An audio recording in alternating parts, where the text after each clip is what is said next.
اے اللہ کے رسول، ہم نے یہ وعدہ صرف اپنی جان چھڑانے کے لیے کیا تھا، آپ کا ساتھ تو ہم یقیناً دیں گے۔ اے اللہ کے نبی، ہماری تو فوج کی تعداد بھی بہت کم ہے، ہم تو صرف 313 ہیں۔ اے اللہ کے نبی، ہمیں لڑائی میں جانے کی اجازت دیجیے۔ کان کھول کر کے سن لو، اللہ کے نبی نے کیا جواب دیا؟ آپ نے فرمایا انصرفا، اے میرے صحابی، اے میرے صحابیوں، جاؤ، تم لوٹ جاؤ، تمہیں اپنی لڑائی میں شامل نہیں۔ آج دنیا کے ملک کے بچے مر رہے ہیں میرے بھائی، ان کی کٹی پٹی لاشیں میڈیا کے اندر آ رہی ہیں، لیکن دنیا خاموش بنی ہے۔ آج دنیا چپ ہے اس ظلم پر، اس سرکشی پر، اس بے رحمی پر، اس حیوانیت پر دنیا کے کانوں پر جو نہیں رینگ رہی ہے، اور دنیا والے بڑی شرم کے ساتھ اور بڑی بے غیرتی کے ساتھ کہتے ہیں آئی اسٹینڈ ود اسرائیل، میں اسرائیل کے ساتھ ہوں۔ میرے بھائیوں، میرے نبی نے یہ تعلیم دی، انصر اخاک ظالما و مظلوما، کبھی ظالم کی مدد مت کرو۔ تمہارا اپنا بھائی بھی اگر ظلم کرے، اس کے ہاتھ روکو، اسے ظلم سے روکو، کبھی ظالم کا سپورٹ مت کرو، کبھی ظالم کی مدد مت کرو۔ آج کا دور وہ ہے، یہ ترقی کا دور ہے، یہ دنیا کی بڑی تمدن اور تہذیب کا دور ہے۔ آج انسان چاند پر پہنچ گیا، آج چھوٹے چھوٹے بچے فلسطین میں مر رہے ہیں اور کسی کو کوئی پرواہ نہیں۔ تو تعداد تو کم نہیں ہے ہماری، کروڑوں کی تعداد میں، مگر ایمان کمزور ہو گیا، ایمان کمزور ہو گیا، توحید کمزور ہو گئی۔ آج کتنے مسلمان ایسے ہیں جن کو لا الہ الا اللہ کا مطلب نہیں پتا، جن کو توحید کا مطلب نہیں پتا، جو کہیں پر بھی اپنا سر جھکا سکتے ہیں، کہیں پر بھی ہاتھ جوڑ سکتے ہیں، کہیں کچھ بھی کر سکتے ہیں، نہ ایمان کا بارے میں پتا، نہ توحید کے بارے میں پتا۔ تو تعداد ہماری بہت ہے، مگر وہ 313 جو نبی کی پونجی تھے، جو نبی کا کیپٹل تھے، میرے بھائیوں، وہ پیور مسلمان تھے، وہ شدھ مسلمان تھے۔ اس لیے اللہ کے نبی رو رو کے دعا کر رہے کہ اے اللہ، اگر یہ 313 ختم ہو گئے تو پھر روئے زمین پر تیرا نام لینے والا کوئی۔ اور ایک اور بات بتا دوں، 313 صحابہ تھے بدر کے میدان میں، 2 صحابی اللہ کے نبی کے پاس آتے ہیں، اے اللہ کے نبی، ہمیں کافروں نے پکڑ لیا تھا، گرفتار کر لیا تھا، ہم نے جان بچانے کے لیے یہ وعدہ کر لیا کہ ہم آپ کے ساتھ لڑائی میں شامل نہیں ہوں گے۔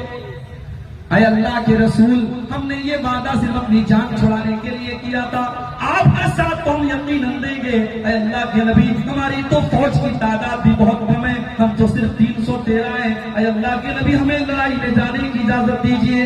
کان کھول کر کے سن لو، اللہ کے نبی نے کیا جواب دیا؟ آپ نے فرمایا انصرفا، اے میرے صحابی، اے میرے صحابیوں، جاؤ، تم لوٹ جاؤ، تمہیں اپنی لڑائی میں شامل نہیں کر سکتا۔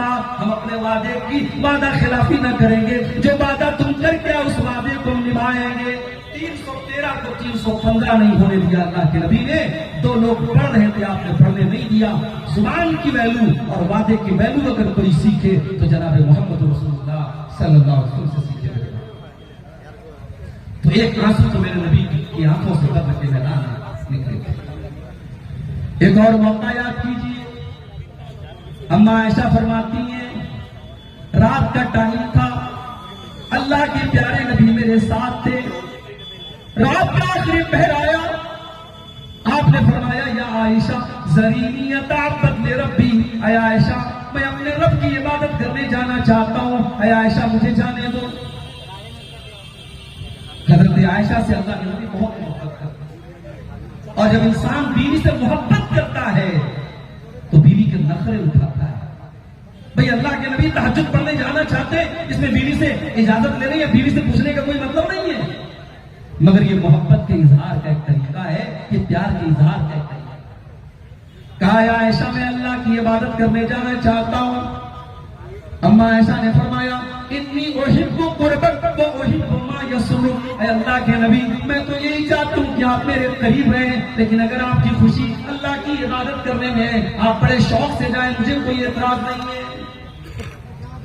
اما عائشہ فرماتی ہیں فقام، اللہ کے نبی اپنے بستر سے کھڑے ہوئے، فتطہر، آپ نے وضو کیا، پھر آپ کھڑے ہو کر کے تہجد کی نماز پڑھنے لگے، اور تہجد کی نماز پڑھ کر کے آپ بیٹھ کر کے رونے لگے، اتنا روئے حتی بل ہجرہ، آپ کے کپڑے کا دامن آنسوؤں سے تر ہو گیا۔ پھر اس کے بعد پھر آپ کی آنکھوں سے آنسو بہنے لگے، اتنا روئے حتیٰ بلت رہی تو وہ یہاں تک کہ آپ کی داڑھی آنسو سے تر ہو گئی. پھر آپ رونے لگے حتیٰ بلت الارض، یہاں تک کہ زمین پوری کی پوری آپ کے آنسو سے بھیگ گئی. اللہ، ہمارا نبی تہجد میں ہوتا ہے، ہم اور آپ پانچوں ٹائم کی نماز کے لیے مسجد کے لیے جلسہ ہو رہا ہے. مجھے شاعر کا وہ شعر یاد آتا ہے، مسجد تو بنا لی شب بھر میں ایمان کی حرارت والوں نے، من اپنا پرانا پاپی تھا برسوں میں نمازی بن نہ سکا. مسجدیں تو بہت ہیں میرے بھائی، ہم ایک مسجد کے جانے کا غم کر رہے ہیں، یہاں ہزاروں لاکھوں مسجدیں ہیں. مسجدوں کو آباد کرنے والے ہیں.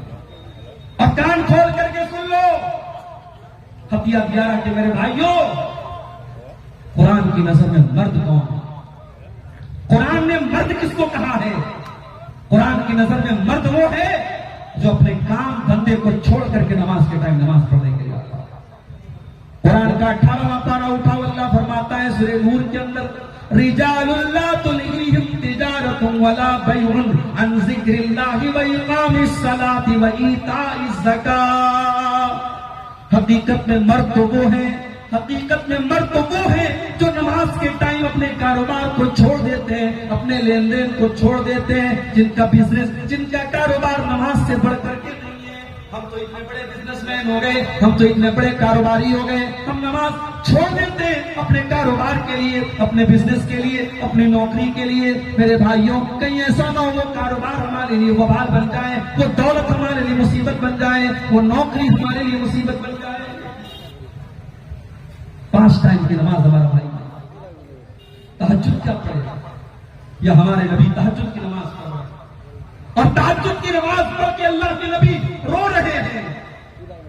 اور اپنے نوجوان بھائیوں سے ایک بات کہنا چاہتا ہوں، اگر زندگی میں کچھ گولز ہیں، کچھ سپنے ہیں، کچھ ٹارگٹ ہے جس کو پورا کرنا ہے نا، تو اس اللہ کے سامنے رات میں تہجد پڑھ کے اپنے ٹارگٹ پیش کرو، اپنی آرزوؤں کو پیش کرو، جس اللہ کے در سے کوئی خالی ہاتھ نہیں. رات کے ٹائم جب دنیا سو رہی ہو، اگر بندہ اللہ کے بارگاہ میں کھڑا ہو کے اللہ کو یاد کرتا ہے، اللہ کو بندے کی یادہ بڑی پسند آتی ہے. اللہ نے ایسے لوگوں کا ذکر قرآن میں بھی کیا ہے، تتجافى جنوبهم عن المضاجع يدعون ربهم خوفا وطمعا ومما رزقناهم ينفقون. میرے جنتی بندے تو وہ ہیں، میرے متقی بندے تو وہ ہیں، میرے مومن بندے تو وہ ہیں، جب دنیا آرام سے بستروں پر سو رہی ہو، وہ بستروں سے اٹھ کر کے اللہ کی بارگاہ میں نماز پڑھتے رہتے ہیں، وہ اللہ کو یاد کرتے رہتے ہیں. اللہ کے نبی تہجد کی نماز میں رو رہے ہیں. فجر کا ٹائم ہو جاتا ہے، حضرت بلال آتے ہیں آپ کو نماز کی اطلاع دینے کے لیے. کیا دیکھتے کہ اللہ کے نبی کی آنکھوں سے اس قدر آنسو بہے، آپ اس قدر روئے ہیں، آپ کی داڑھی آنسو سے بھیگی ہے، زمین آنسو سے بھیگی ہے، آپ کے کپڑے آنسو سے بھیگے. حضرت بلال کہتے ہیں اے اللہ کے نبی آپ اتنا کیوں روتے ہیں؟ اللہ تعالیٰ نے تو آپ کی اگلی پچھلی ساری خطائیں معاف کر دی ہیں، آپ تو بخشے بخشائے، آپ اس قدر کیوں روتے ہیں؟ اللہ کے نبی فرماتے ہیں افلا اکون عبدا شکورا، اے بلال کیا میں اپنے رب کا شکر گزار بندہ نہ بنوں؟ اگر اللہ نے مجھے یہ مقام دیا ہے، اگر اللہ نے مجھے اپنا آخری نبی بنایا ہے، کیا میں اپنے رب کا شکریہ بھی ادا نہ کروں؟ اس کے بعد آپ نے فرمایا اے بلال آج کی رات میرے اوپر قرآن کی ایک آیت نازل ہوئی ہے، جو انسان اس آیت کو سن کر کے اس پر غور نہ کرے وہ برباد ہو جائے، وہ ہلاک ہو جائے. نبی نے بددعا دے دی وَيْلٌ لِمَنْ قَرَأَهَا وَلَمْ يَتَدَبَّرْهَا، جو اس آیت کو سن کر کے اس کے اوپر غور نہ کرے اس کے لیے بربادی ہے. کون سی آیت تھی؟ سورہ آل عمران کی آیت نمبر 91 تھی.